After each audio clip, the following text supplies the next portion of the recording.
ritual backyard of the palace with all these standing tombstones that you see over there.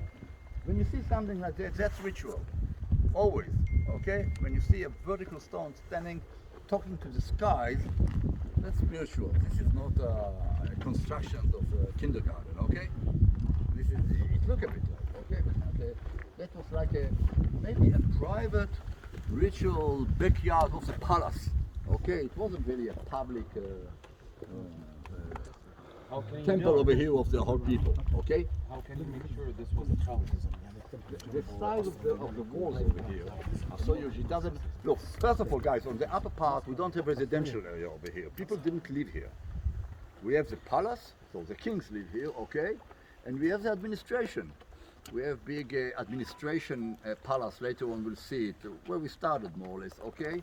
And we have a fortress, and we have a water system, and we have temples. This is all public. Okay, people lived in the lower town over there. So now, when you ask yourself, what can that be? Okay, so it's not private, it's something public. So it can be, it belongs to the royalty.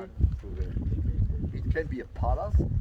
It looks like a palace. Look at the palaces in Syria or in other places from the same period. Okay, the size of the wall, the stone, the carved, with the findings that they found inside. Okay.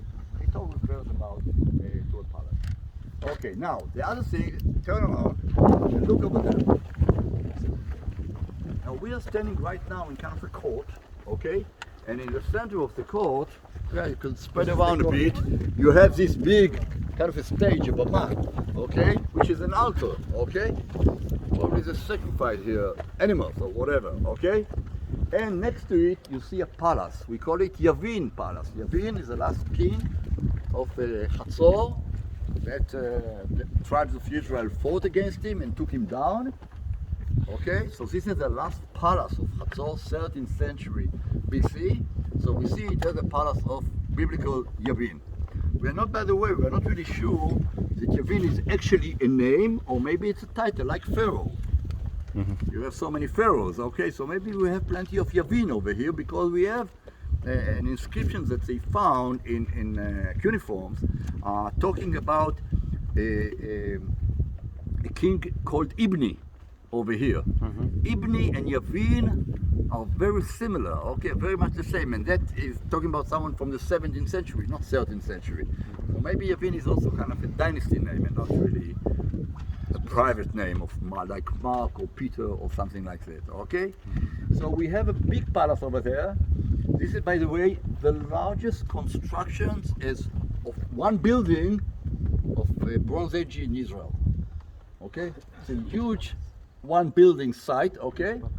The palace of Yavin, and we have this beautiful ritual court over here, and the ritual court is so large that some archaeologists say, okay, it's a beautiful palace with a ritual court, and some would say it's a very nice ritual court with a palace. Ritual what?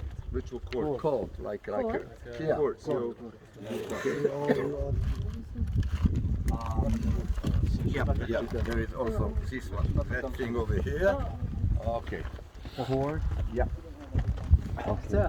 So which one is the one? This is the palace of Yavin, and this is where we are right now. Okay. Now you see these pillars over here. They were standing on those rounded circles. Okay.